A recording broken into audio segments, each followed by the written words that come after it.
السلام علیکم ناظرین، خالد اقبال کا سلام قبول کیجیے۔ ہمارے آج کا پروگرام ہے ڈائلاگ ود پروفیسر اکرم میرانی۔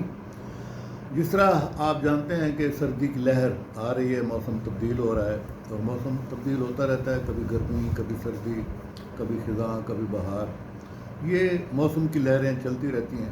لیکن ہم دیکھتے ہیں کہ ہمارے ملک میں دہشت گردی کی لہر اور دہشت گردی کا موسم کچھ سدا بہار ہوتا جا رہا ہے۔ کافی عرصے سے، ایک لمبے عرصے سے دہشت گردی کی لہر چلی ہے، تو ابھی تک چلی آ رہی ہے۔ تو دیکھنا یہ ہے کہ یہ سردی کی لہر تو ابھی آئی ہے، لیکن یہ دہشت گردی کی لہر کبھی پتہ چلتا ہے خیبر پختونخوا میں، کبھی بلوچستان میں، تو یہ حالات کس طرف جا رہے ہیں، کیوں ختم نہیں ہو رہی؟ یہی ہمارا سوال ہے۔ چلتے ہیں پروفیسر اکرم میرانی صاحب کے پاس۔ ڈاکٹر صاحب، یہ ہماری جو دہشت گردی کی جڑیں ہیں نا، وہ ہماری نیشنل پالیسی اور امریکہ کی جو سوویٹ یونین کے خلاف ایک پالیسی تھی نا، اس سے بہت جڑی ہوئی ہے۔ اور لازمی ہے، یہ پرانا مسئلہ ہے۔ امریکہ نے سوویٹ یونین جب تھا اس کے خلاف، ان سے غلطی یہ ہوئی کہ وہ افغانستان میں فوج لے کے آ گئے، تو ان کے خلاف جو جنگ شروع کی وہ خود تو تشریف نہیں لائے۔ جیسے یوکرین کی جنگ ہے، آپ دیکھ رہے ہیں، یوکرین کی جنگ میں امریکی فوجی تو نہیں ہے نا، تو وہاں بھی لازمی ہے وہ کس کو بھیج رہے ہوں گے؟ وہ سابق فوجی ہوں گے جن کو ریکروٹ کر رہے ہوں گے، امریکہ کے بھی ہوں گے، یورپ کے بھی ہوں گے، برطانیہ، فرانس، سارے ممالک انہی کو بھیج رہے ہوں گے نا کہ آپ مدد کرنے کے لیے جائیں، کیونکہ خود نہیں جانا چاہتے۔ یہاں بھی وہ اپنے لوگوں کو نہیں مروانا چاہتے تھے، انہوں نے کہا کہ اسے کفر و اسلام کی جنگ بنا دیں۔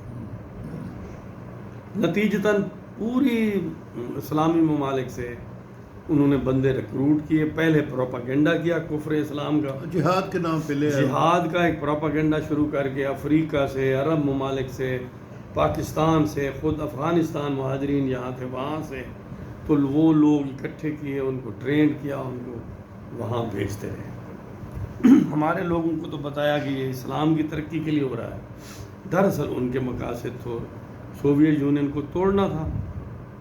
تو تب سے یہ پرانی بیماری ہم نے اس وقت ضیاء الحق کی حکومت تھی، جی تو ہمارے جو ڈکٹیٹر ہوتے ہیں انہیں تو موقع چاہیے نا، کسی طرح امریکہ کی سپورٹ بھی ملے اور پیسے بھی ملے، اور اقتدار بھی لمبا ہوتا جائے۔ ان کا اقتدار پھر طویل ہو گیا، جی بالکل، ایک فائدہ جیسے مشرف کا اقتدار طویل ہو گیا امریکہ کی مدد سے، اور پھر پیسے بھی ملنے لگے، تو ڈالر بھی آنے لگے، تو انہوں نے بالکل معاملہ چلائے رکھا، اور اتنا پروپیگنڈا ہوا کہ خود جنرل ضیاء بھی اس کو اسلامی جنگ سمجھنے لگے۔ جب وہاں سوویٹ فوجیں چلی گئیں، امریکہ نے کہا کہ جناب اب یہ جنگ ہم ختم کر رہے ہیں، اس سے آپ سوچیں آپ کیا آپ چاہتے ہیں، اپنا کوئی راستہ نکالیں۔ انہوں نے کہا جناب میں تو اسی میں مجھے مزہ آ رہا ہے، نتیجتاً اسے بم سے اڑانا پڑا۔ تو اب بھی صورتحال ویسی ہے کہ وہ جو مشرف صاحب کے زمانے میں آئے، پھر ایک جنگ شروع ہوئی، اس وقت پاکستان سے بڑی غلطی ہوئی۔ اس دفعہ جو لڑائی تھی وہ مذہبی دہشت گرد تنظیموں کے خلاف تھی۔ پاکستان سے غلطی یہ ہوئی کہ پاکستان نے طالبان کو محفوظ کیا۔ پاکستان یہ سمجھا کہ یہ طالبان کو ہم تحفظ دیں گے، یہ ہمارے دوست ہیں، پشتون بھی ہیں، برادر بھی ہیں، نیبر بھی ہیں، تو اگر ہم ان کو تحفظ دیں گے تو جب امریکی جائیں گے، ان کی حکومت آئے گی تو ہمارے مسئلے حل ہو جائیں گے۔ جو اس وقت پڑھے لکھے لوگ تھے وہ کہتے تھے کہ جناب یہ بہت بڑی غلطی کر رہے ہیں آپ، یہ ٹیررزم ایک کاروبار ہے، اب ان کو عادت پڑ چکی ہے، یہ ٹیررزم کریں گے کہ یہ تو ان کا بزنس ہے، یہ آرام سے کیسے بیٹھیں گے۔ اچھا، پھر یہ ہے کہ جن کو آپ مذہب کے نام پہ افغانستان میں حکومت دلوائیں گے، جو ان کے یہاں اتحادی ہیں، وہ کہیں گے اسلام اگر وہاں جائز ہے تو یہاں کیوں جائز نہیں ہے؟ تو ان کے پاس یہ آرگومنٹ آج سٹرانگ آرگومنٹ ہے۔ تو وہ غلطی ہوئی، پاکستان اگر اس وقت طالبان سے جان چھڑا لیتا اور ان کی ریاست سے معاہدہ کرتا تو امریکہ بھی سمجھاتا رہا، باقی دنیا بھی سمجھاتی رہی۔ آپ کو یاد ہوگا ہیلری کلنٹن صاحبہ آئی تھی، جی انہوں نے پاکستان کو، انہوں نے بہت سوالات کیے لوگوں نے، پریس نے، تو آخر وہ زچ ہو کے انہوں نے کہا کہ اگر آپ سانپ پالیں گے اور یہ سمجھیں گے کہ یہ سانپ آپ کے مخالفین کو ڈسیں گے، آپ کو نہیں ڈسیں گے، تو یہ آپ کی غلط فہمی ہے، یہ ان کا تاریخی فکر ہے۔ اور وہ ساری صورتحال آج ہمارے سامنے ہے۔ چونکہ طالبان کی حکومت آ گئی ہے تو وہ اپنے جو اتحادی تھے پاکستان میں ان کو وہ کیسے ان سے چھوڑ سکتے۔ اب وہ کہتے ہیں انہیں کہ جناب آپ جب تکلیف میں تھے ہمارے گھر میں رہ رہے تھے، اب ہم تکلیف میں، ہم اسلام پاکستان میں لانا چاہتے ہیں، تو ہم آپ کے مہمان ہیں تو آپ ہمارا تحفظ کریں۔ پھر وہ کہتے ہیں اسلام اگر افغانستان میں جائز ہے تو پاکستان میں کیسے ناجائز ہے؟ تو آرگومنٹ تو ہے۔ تو وہ جو غلطی ہے اس کا خمیازہ ہم آج بھگت رہے ہیں، اور اس کا مسئلہ یہ بن گیا ہے کہ کوئی دن خالی نہیں جاتا، خبریں اتنی نہیں آتی جتنے واقعات ہوتے ہیں۔ ہمارے دوست رپورٹ کر رہے ہیں۔ چھوٹے واقعات چونکہ رپورٹ نہیں ہوتے، بڑے ہو جاتے ہیں، اسی لیے انہی کی خبریں، بڑے واقعات بھی ہفتے میں ایک دو ہو جاتے ہیں۔ آپ نے دیکھا اب جو 4 5 6 ڈسٹرکٹ بہت مرکز بنے ہوئے ہیں، سیٹل ڈسٹرکٹس ہیں، یعنی ڈی آئی خاں ہے، ٹانک ہے، لکی مروت ہے، بنو ہے، اور اپنا پھر آگے وزیرستان تو پہلے ہے ہی ہے، تو یہ مردان تک یہ سارا معاملہ پھیلا ہوا ہے۔ اچھا یہاں سے کچھ کمی ہوتی ہے تو پھر شمالی علاقہ جات میں سنی شیعہ کی لڑائی شروع ہو جاتی ہے۔ تو یہ ساری یہ ایک کہانی ہے جو ختم ہونے کا نام نہیں لے رہی، اور اس میں ہم سریکی لوگوں کا مسئلہ یہ بن گیا ہے کہ ہمارے جو 2 ڈسٹرکٹس ہیں، ڈی آئی خان ٹانک، اس میں میجورٹی آبادی ہماری ہے، تو وہ نشانہ بن رہے ہیں، کبھی فرقے کے نام پہ، کبھی ہمارے لوگ ماڈریٹ ہیں یا بریلوی ہیں یا اہل تشیع ہیں زیادہ، تو ان کو ویسے بھی وہ کہتے ہیں ہم مسلمان نہیں سمجھتے ہمارے لوگ ان کو، تو ان کو بھی وہ مارنے پہ کسی نہ کسی بہانے۔ لیکن اب سیکیورٹی فورسز بہت مر رہی ہیں۔ اب ہم یہ کہتے ہیں طالبان سے، ہم افغان طالبان سے، کہ بھائی اگر آپ ہمارے گھر میں گولے پھینکتے رہیں گے، ٹیررسٹ بھیجتے رہیں گے، تو ہمیں آخر کارروائی کرنی پڑے گی نا، بالکل اپنا دفاع تو کرنا پڑے گا، دفاع کرنے پڑے گا۔ اب ہم اپنی حکومت سے کہتے ہیں کہ یار یہ جو سارا کچھ ہو رہا ہے آپ لوگ کہاں ہیں، اس کے بارے میں کوئی غور بھی کر رہا ہے؟ ہمیں تو نظر نہیں آتا۔ بھئی کتنا ٹائم خرچ ہوا یہ ترمیم وغیرہ پہ، کسی نے پچھلے 2 مہینے میں 3 مہینے میں ٹیررزم کے حوالے سے کوئی پولیٹیکل میٹنگ ہوئی؟ نہیں ہوئی۔ اچھا آپ نے کبھی سنا کہ کیا حکمت عملی آئی ہے اس وقت؟ کوئی حکمت عملی نہیں۔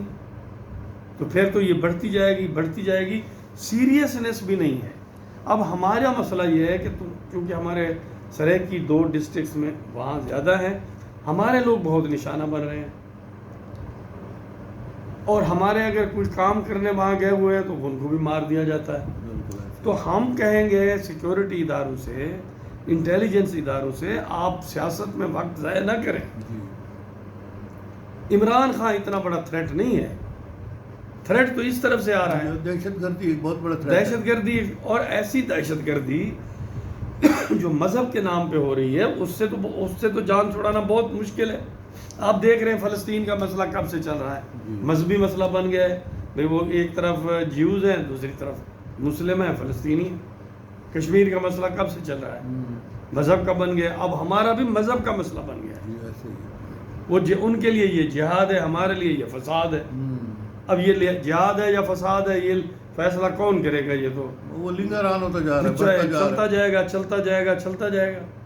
اور جو خبریں آ رہی ہیں ڈاکٹر صاحب، وہ یہ ہے کہ پختونخوا کے ٹرائبل ایریا جو پہلا تھا اور 5-6 یہ دوسرے ڈسٹرکٹ جو ہیں، اس میں سر شام حکومت جو ہے انہی کی ہو جاتی ہے۔ سن رہے ہیں ہم، یہی ہے، کنٹرول کر لیتے ہیں۔ جیسے بلوچ ایریا آف بلوچستان میں اب حکومت رات کو حکومت جو وہاں کے نیشنلسٹ ہیں، سیپریٹسٹ ہیں، ان کی ہو جاتی ہے۔ اب اگر یہ حالات ہیں اور آپ صرف اسلام آباد میں لڑ رہے ہیں، یہ تو وہی صورتحال ہے جیسے مغلیہ سلطنت کے آخری زوال کے دور کی تھی، کہ ارد گرد کا کچھ پتہ ہی نہیں تھا، ہر 6 مہینے یا سال کے بعد دلی میں حکومت بدل جاتی تھی. تو یہ تو وہی دلی والا حال آپ بنا رہے ہیں.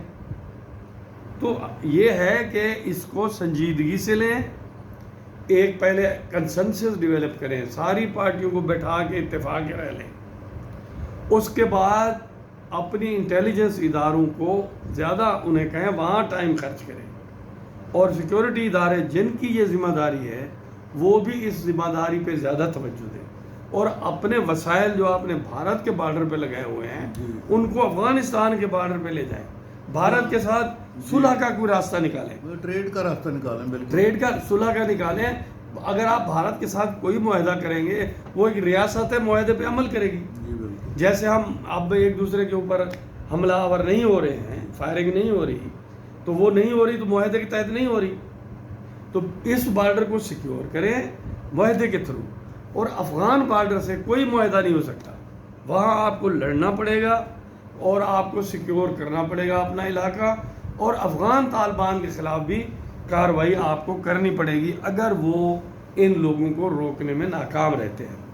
تو اس پہ توجہ دیں. ہر مہینے میں 50-100 بندہ مارا جاتا ہے اور کسی کو فکر ہی نہیں. اس طرف توجہ دیں, جو یہ بہت اہم ایشو ہے اور اس نے بہت لمبا چلنا ہے. اسی کے ساتھ ہی ہمارے آج کے ڈائلاگ کا وقت ختم ہوتا ہے. اجازت دیجیے, اللہ حافظ.